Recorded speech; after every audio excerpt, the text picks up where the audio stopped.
नमस्कार, मैं हूं कुमार ऋषिकेश और स्वागत है आपका लोकमान्य खबर के इस डिजिटल प्लेटफॉर्म पर। आज हम चर्चा करने वाले हैं संसद भवन के बारे में। संसद भवन, जिसे भारतीय लोकतंत्र का मंदिर कहा जाता है, जहां से समूचे भारत का नीति निर्धारण होता है, जहां खाका तैयार होता है भारत के स्वर्णिम भविष्य का। इस साल संसद का मानसून सत्र जब शुरू हुआ तो उससे पहले लोग यह कयास लगा रहे थे कि कुछ ज़रूरी बातों पर चर्चा होगी, जैसे कोरोना के दूसरी लहर के दौरान जो जनता को असुविधा हुई, ऑक्सीजन की किल्लत, वैक्सीन की किल्लत और उसके बाद महंगाई का मुद्दा, कृषि बिल जैसे इत्यादि मुद्दों पर चर्चा होनी थी, लेकिन चर्चा हुई नहीं। संसद जैसे ही शुरू हुआ उसके एन वक्त पहले पेगासस कांड सामने आया और वह विपक्ष उसी पेगासस नाम का झुंझुना बजा रही है और सरकार उसके सुर ताल में मस्त है। विपक्ष चाहती है कि पेगासस के मुद्दे पर बहस हो और सरकार उस पर बहस नहीं करना चाहती और अब यह मामला न्यायालय में पहुंच चुका है। कुल मिलाकर लब्बो-लुआब यह है कि सरकार के सामने विपक्ष पस्त है, सरकार मस्त है और इन दोनों के बीच में जनता त्रस्त है।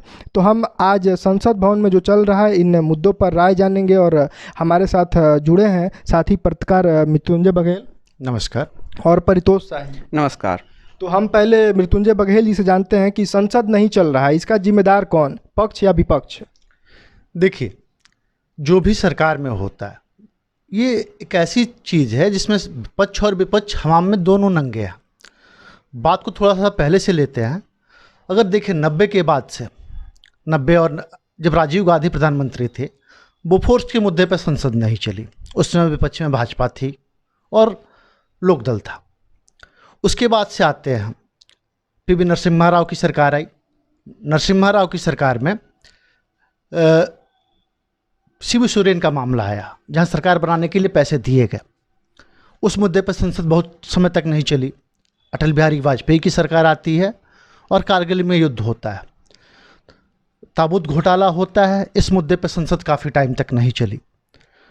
फिर मनमोहन सिंह की सरकार आती है। मनमोहन सिंह की सरकार में काफ़ी घोटाले हुए, खासकर दूसरे चरण।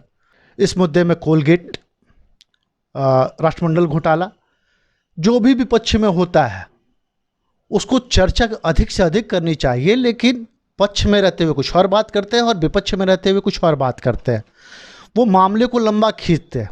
आप अगर किसी एक मंत्री से दिक्कत है, मान लीजिए कि इसमें पेगासस जासूसी कांड जो हुआ है, इसका जिम्मेवार एक मंत्री हो सकता है, या तो प्रधानमंत्री जिम्मेवार हो सकते हैं या तो गृह मंत्री हो सकते हैं।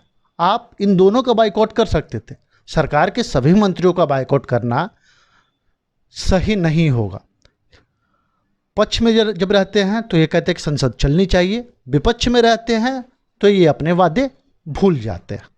अब यही सवाल हम परितोष शाही से करते हैं कि संसद नहीं चल रहा है, इसका जिम्मेदार कौन है, पक्ष या विपक्ष? बात यहाँ जिम्मेदारी तय करने की नहीं है। इसके कारण जो सबसे बड़ी बात है कि जनता के जो मुख्य मुद्दे हैं उससे भटकाया जा रहा है। पेगासस के बारे में अगर बात किया जाए तो उधर सरकार इस पर पूरा घिरी हुई है अपने सांसदों और घटक दल के सांसद के साथ। इस स्थिति को कैसे टैकल करना है उसके बारे में सोच रही हैं। वही विपक्षी सांसद है, वे सोच रहे हैं कि किस तरह सरकार का किरकिरी हो और उन्हें किस तरह से घेरा जाए। बात यहाँ पर है कि जनता का जो मुख्य मुद्दा है अभी महंगाई, और दूसरा बात कहा जाए कि स्वास्थ्य में जो किरकिरी हुई थी कोरोना के समय में, उसमें बदहाली को पूरा देश देखा था। उसमें कितनी मौतें हुई थी, सब ने अपने अपने किसी न किसी करीबी को खोया है। लेकिन इस चीज़ को मुद्दा नहीं बनाया जा रहा है। सरकार इसको मुद्दा बनने भी नहीं दे रही है, क्योंकि इस पर अगर उनसे सवाल किया जाएगा तो कुछ बोल नहीं पाएंगे, उनके पास कोई सटीक जवाब नहीं होगा। बात रही फिर पेगासस मामले पर आते हैं। उसमें कुल जो एक वायर नाम का पत्रिका आती है उसमें कहा जाता है कि 330 लोगों के नाम है, जिसमें पक्ष विपक्ष, कुछ बड़े बिजनेसमैन और कुछ बड़े पत्रकार के भी नाम इसमें शामिल है। सबसे बड़ा अचंभित करने वाला नाम है इसमें अश्विनी वैष्णव।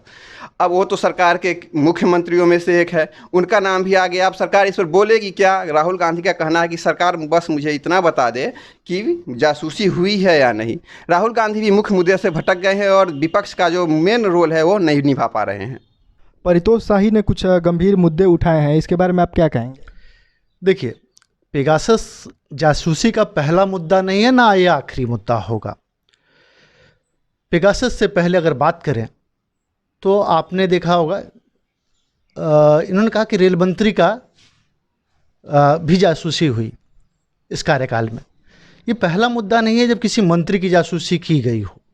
अगर आप बात करें तो जब प्रणब मुखर्जी, भूतपूर्व राष्ट्रपति प्रणब मुखर्जी जब वित्त मंत्री थे तो उन्होंने मनमोहन सिंह को एक चिट्ठी लिखी थी जिसमें उन्होंने कहा था कि वित्त मंत्रालय में जासूसी की जा रही है।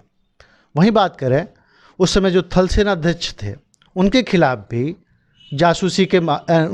जासूसी कराई गई थी। बात करें, एक संगठन बना था NTRO, 2004 में इसका गठन हुआ। 2004 में गठन के बाद से एक विसिल ब्लोअर ने ये बात मीडिया को बताई कि लगभग 7.5 लाख से ज़्यादा फ़ोन कॉल टैप किए जा चुके हैं।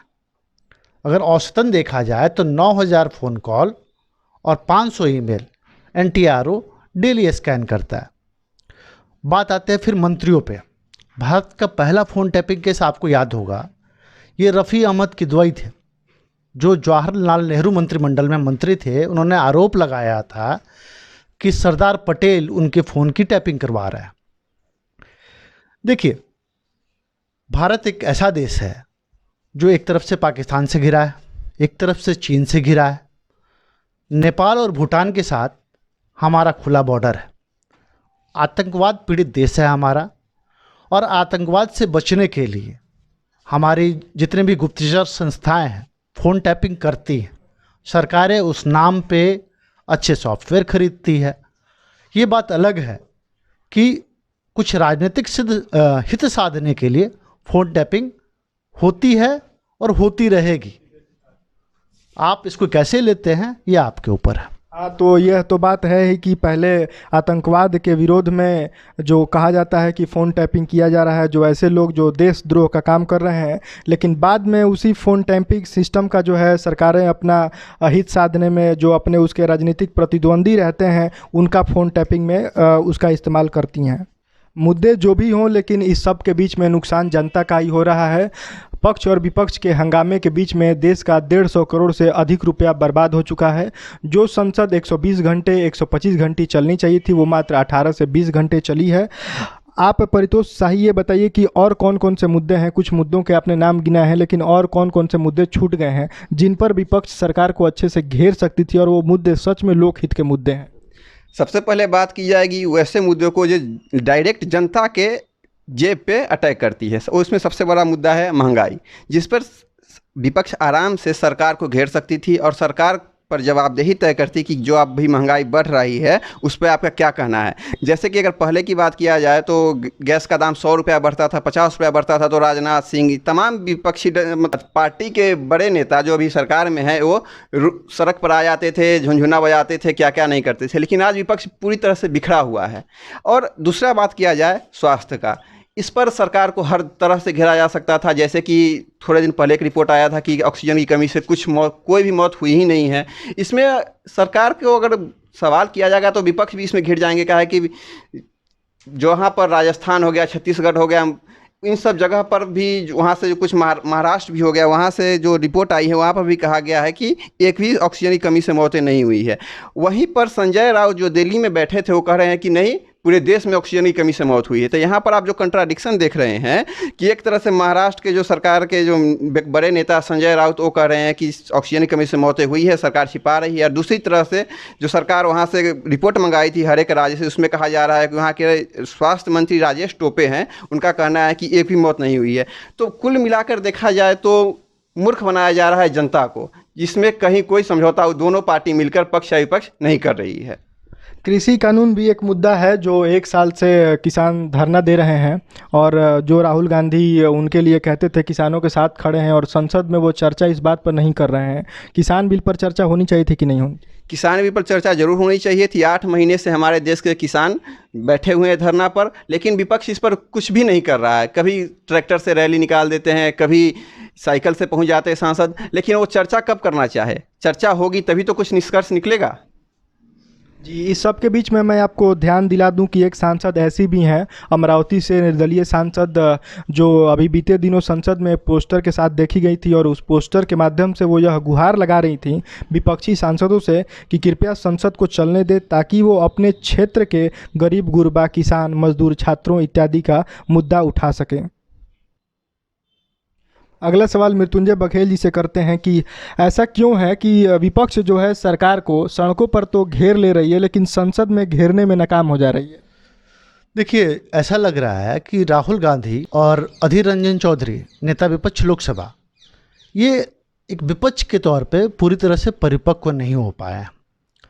सरकार ने पेगासस नाम का एक फुल टॉस फेंका जिस पे छक्का मारना चाहिए था और उस पर क्लीन बोल्ड हो गया।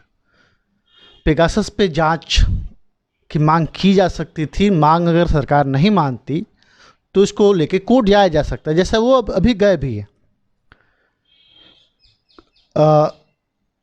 2-4 जनहित याचिकाएं दायर की गई हैं जिस पर मामला कोर्ट में विचाराधीन है।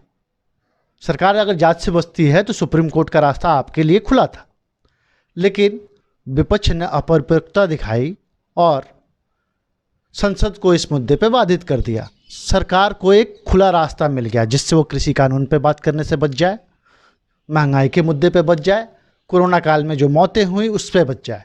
सरकार को और क्या चाहिए? विपक्ष हंगामा करता रहे, सरकार अपनी छवि धूमिल होने से आसानी से बचा ले जाएगी इससे। और ये मानसून का सत्र जो है 1 हफ्ते में ख़त्म हो जाएगा लेकिन जनता के मुद्दों पर चर्चा नहीं हुई।